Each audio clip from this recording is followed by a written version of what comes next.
As much as 97% of beef in the United States still originates from family farms and ranches.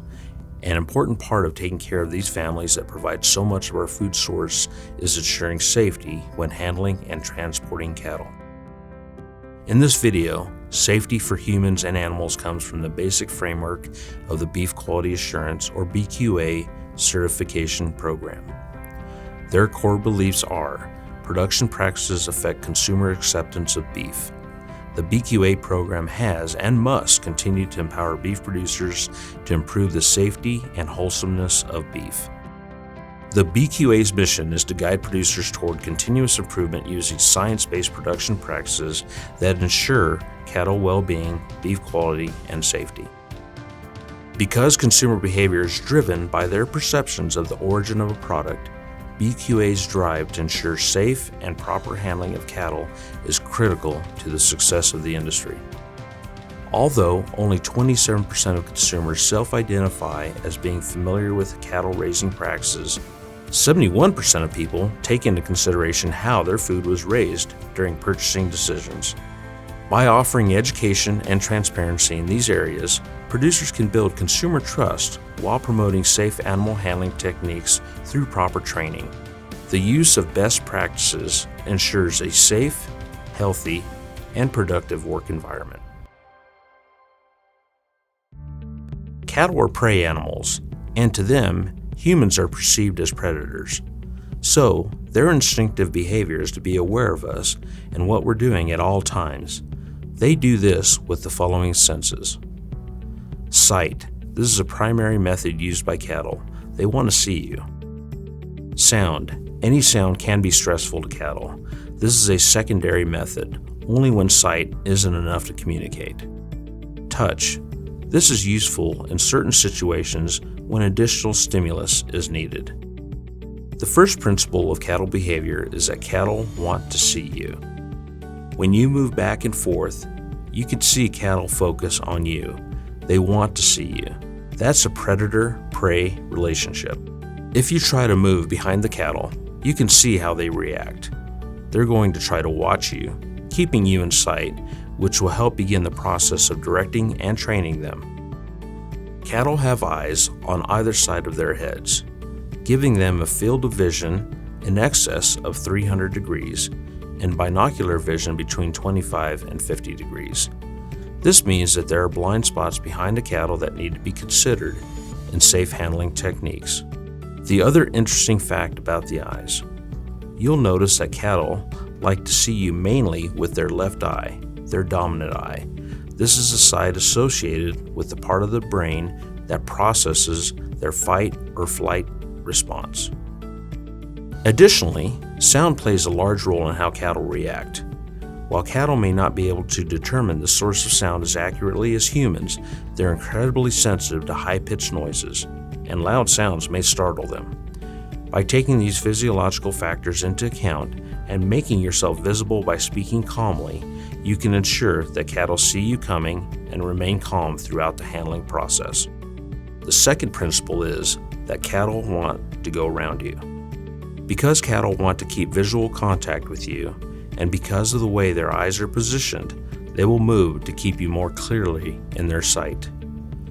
The point of balance for cattle is at the shoulder.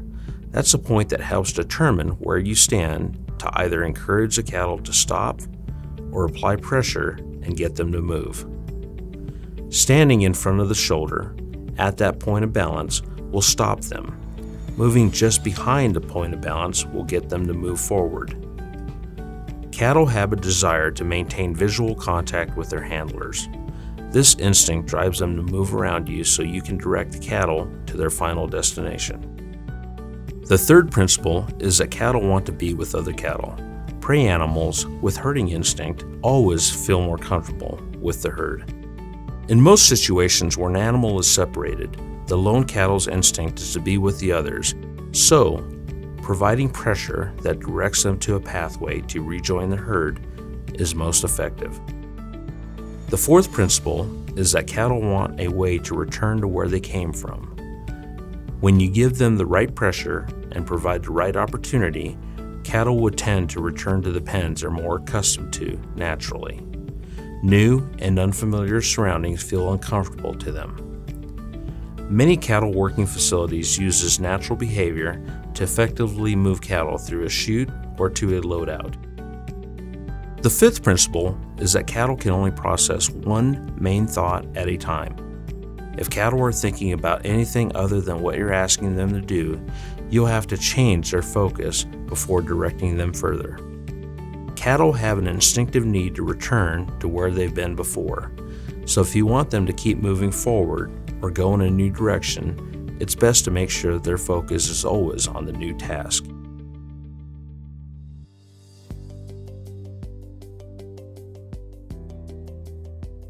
Cattle that are used to being around humans will usually respond better when directed from the front, as it helps keep their focus on the intended direction of movement.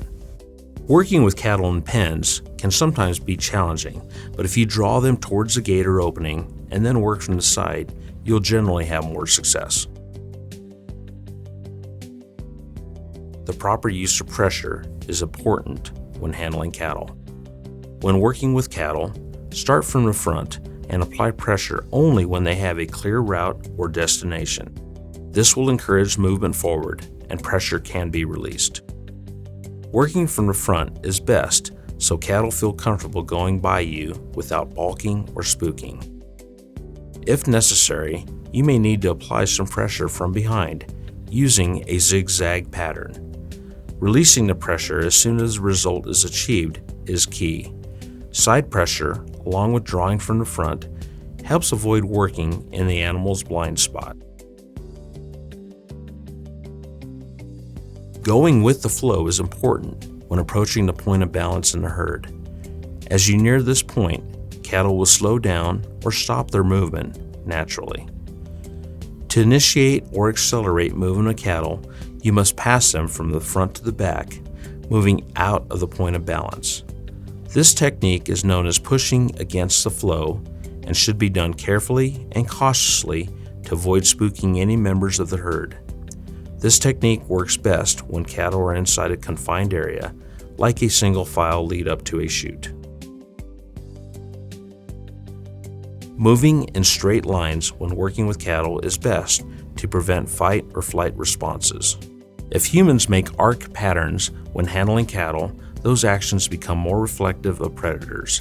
Instead, make a straight path toward cattle to apply pressure and move straight away to release the pressure in order to avoid triggering a fight or flight response while getting them to go where they need to go.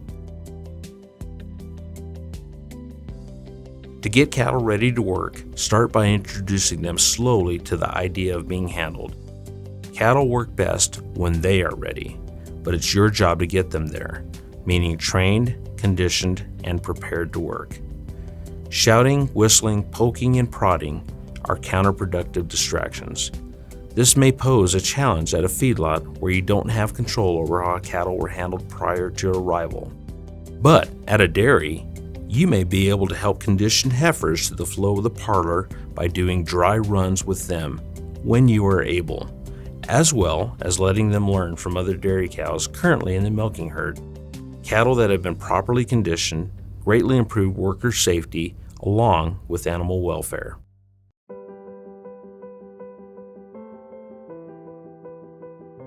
You can't compensate for poor cattle handling with good facilities. Focus on effective cattle handling first. However, keep the following in mind. Bud boxes are usually cheaper to build, but take a higher level of skill to operate. Crowd pens or tub systems are generally more expensive, but easier to stay safe and stay in the right position. Tubs with solid sides work best, but shouldn't be used as holding pens. You never want to fill the tub more than half full or more than the amount that will fit into the single file lead up. Single file lead ups should be solid sided, and alleyways can be solid or open sided with a squeeze chute width not exceeding 28 inches. Improper use of working facilities and animal handling tools such as flags, prods, and hot shots can affect meat quality. Cattle are more sensitive to heat and can quickly become overheated if exposed over time to extreme temperatures. Avoid transporting and processing during the hottest part of the day. Temperatures, as well as humidity indexes, play a large role in the welfare of the animal during transportation. Handle cattle gently and patiently.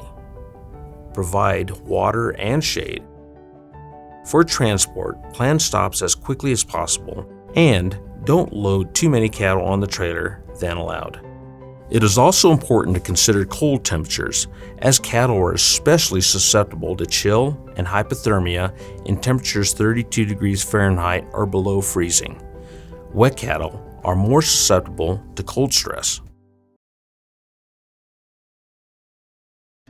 Why is cattle handling during transportation so important? Proper handling and transporting your cattle is essential for their safety, comfort, and welfare.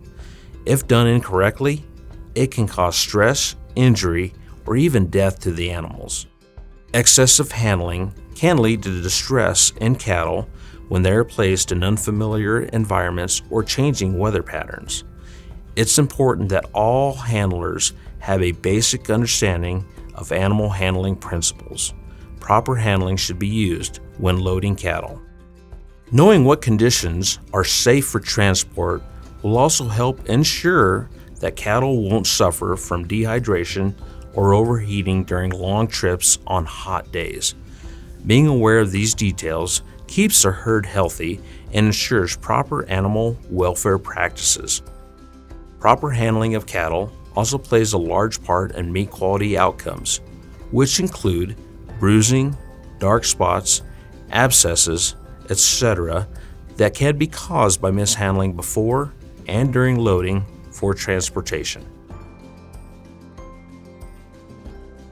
When it comes to transporting cattle, risk management is key. You should always inspect your trailer before loading, ensure the cattle are not overcrowded, and prepare for extreme weather conditions. Before loading, it's good practice to stage and group cattle based on a few factors. Number of cattle that can safely fit in a compartment. Sex of cattle, bulls, steers, cows, or heifers. Age and size, calves versus adult animals. Horned or polled animals. Pregnant and non-pregnant dairy cattle. And the overall condition of the animal and their fitness for transport. When loading animals onto a trailer, it's essential to take into consideration the density of the load. Overcrowding can lead to unnecessary stress on your cattle and impede their comfort and safety. Too many cattle in a small area not only creates stress, but also makes it difficult for animals to move around or find comfortable standing positions. Following these guidelines, outlined by the Colorado Beef Quality Assurance Program, helps ensure that all safety requirements are met during transport while allowing your animals to travel comfortably and safely. When loading animals for transport, it's important to take into account the potential risks posed by extreme temperatures and other weather conditions. Animals should be loaded with enough space between them so they can move around as needed, but also not overcrowded so that air can circulate freely in order to keep them healthy and comfortable. In extreme temperatures, use extra caution when loading animals onto trailers. For animal welfare, check weather forecasts before departure and adjust shipping schedules accordingly if necessary. When handling compromised cattle, it's important to be cautious and handle them slowly and gently. Give them extra space and don't attempt to load them if they can't do so without assistance. Cattle that need additional support should always be loaded last and unloaded first. Be cautious. Compromised cattle are often stressed and may be more difficult to handle. Handle compromised animals slowly and more gently than normal.